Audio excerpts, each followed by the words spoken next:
Hi everybody, this is going to be the final video for Wednesday. I am exhausted. I've scratched the surface of the coverage that I'm looking to do at the moment, but it's 11 p.m. and I think Kabam need to get real with releasing so many things on one day. It's just not worth it. It's just not worth it. This is week 2 of a month and they've released so much content, and trying to keep up is really difficult. Like, I've just finished the Fintech video, like Fintech guide and stuff like that, with some really good tips. I'm having to revisit stuff. I've investigated an exploit this evening that's unrelated to the new content, which actually is about new content of last week. There's just a lot of stuff going on at the moment. There's a lot of things, like, I don't want to say misconceptions, but there's the 7-hour crystal and the Rebirth event in general, and how Kabam framed that for its release. Because back to the live stream, which you can see there's at the moment, it says beginning August 8th, updated 7-hour crystals. Now, to this, if you're reading this, you go, and again, super literally, that you'd go, this would drop on the 8th of August.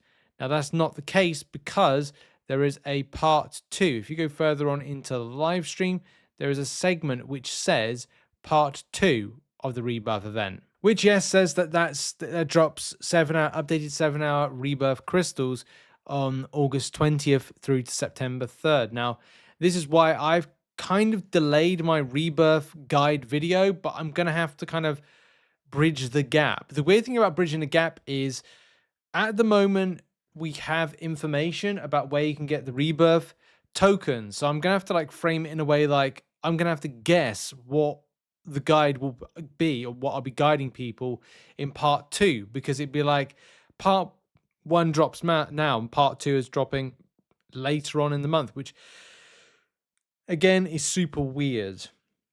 But that's the clarity of that, where you're looking for the crystal. And I just want to echo, where was it? There's a really decent point I just want to kind of echo with what someone said. I think it's here. Yeah, that's what happens when they introduce a ton of stuff in the same day. I'm tired. Oh yeah, and by the way, the forums are broken as well. Like, I don't know. I really don't know. It's like where to start with MCOC at the moment. It's just it's super exhausting. Absolutely exhausting. We do need to go over this, though. This dropped news-wise in the last couple of hours whilst I was doing other things. Statcast relics are now live. However, there was an issue with the initial implementation of the Grace Crystal system. So there's a Grace system with it, honestly, because there's so many things going on, like trying to figure out this. I mean, I won't be partaking in this. I'm not investing a lot of units into this stuff. It's a trap. If you are a free-to-play player, you are looking to give stuff to help out your alliance, yes, but you're going to lose your units faster than anything. And unless you top them up in the next 3 months, you are not going to be available and ready for the Cyber Weekend deals, and then subsequently the banquet event. So just a bit of a forewarning from me there. But anyway, due to this not being a thing with Command, this Grey system working, they're sending compensation based on the number of Statcast Relic crystals opened. Players will receive 1 7-star Statcast for every 20 Valiant Statcast Relics crystal open, and 1 7-star Relic for every 24 Thronebreaker Statcast crystals open. So if you've been opening a load of them, hey, you oh, hang on, we're going to follow up with this stuff. Tuning was determined by 20 and 24 being 7-star Grace. To make sure everyone has the opportunity to stay on equal footing, we will be extending the compensation cutoff towards opening these crystals until tomorrow at 11 a.m. PST. So any Valiant or Thronebreaker Statcast relics open between the launch of Statcast and tomorrow at 11 a.m. Will be caught for this compensation. So the impact is that you've got to open 24 Thronebreaker Statcast crystals and 20 to 24. Hang on, let's read that again. 7-star stack for every 20. So you got to open 20 Valiant Statcast Relic crystals and 24 Statcast crystals. Now, that is great for spenders.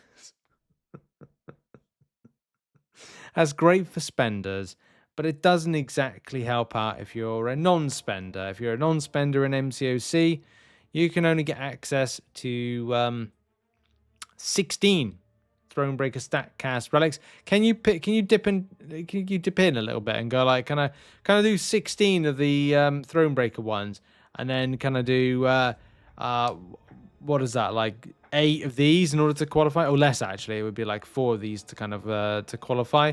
It would be good if it was worded like Thronebreaker and upwards crystals. That would be helpful. But yeah. Well, actually, does it read that way? Going back to read it, this is why I don't trust Kabam on this. I want to trust them on this. Any Valiant or Thronebreaker Statcast crystals open between the launch and tomorrow at 11 AM will be caught for this compensation. Any Valiant or Thronebreaker Statcast relic crystals. So, this is tough because it's like, is it really literal with Kabam on this subject? You have to constantly reread this stuff to go if that's the case. The tune was determined by 20 to 24 being 7-star grace timers for each of the 2 crystals. Okay. For each of them. Players will receive 1 7-star relic for every 20 Valiant Statcast relics open, and 1 7-star Statcast relic for every 24 Yeah, like, I can't. Like, because you go any Valiant or Thronebreaker Statcast relic open between the launch Statcast tomorrow at 11 AM will be caught for this compensation. So I think we need a little bit more clarification on this one, because it just doesn't read that if you open 20 Valiant and 20 Valiant or Thronebreaker, you're going to qualify for that. That is the main thing, isn't it? We need to find out of this, because it does seem like it's a bit of a risk. Okay, shout out to Karate Mike. Whilst I've been recording this video, it was clarified that it is as literal as Drax as you like, where it has to be 20 Valiant Statcast relics, or it's the 24 Thronebreaker Statcast crystals. So it's like, it's got to be the configuration Kabam have set out in this message right here. So that, I guess, gives spenders the opportunity, and it does completely rule out those that have been free to play. Because I know that there's going to be people out there kind of wondering, man, what a day, honestly, what a weird, freaky MCOC based day it's been. So if you are buying stuff, yes, it is bugged in some sort of way. You will get compensation, but you will feel a bit kind of like, well, will you and do you feel a bit kind of roped into having to spend in order to grab the compensation? The compensation will literally be spending £30? Is that going to be $30 for people? Well, I suppose you could get the £100 for people. Look, man, I'm done for today. I'm absolutely exhausted with all of this, and there's just lots more to cover. Mini Crucible, I didn't get round to covering that. There's a lot of things that are just happening in game at the moment, and a lot of things still to come. Like next week, when the Rebirth event technically goes live with other types of events. Battleground season started at the same time. Yeah, we've had the solo raid on as well. I'm done. I'll catch you guys tomorrow. Like, we'll be covering some things, hopefully mini Crucible and other stuff, but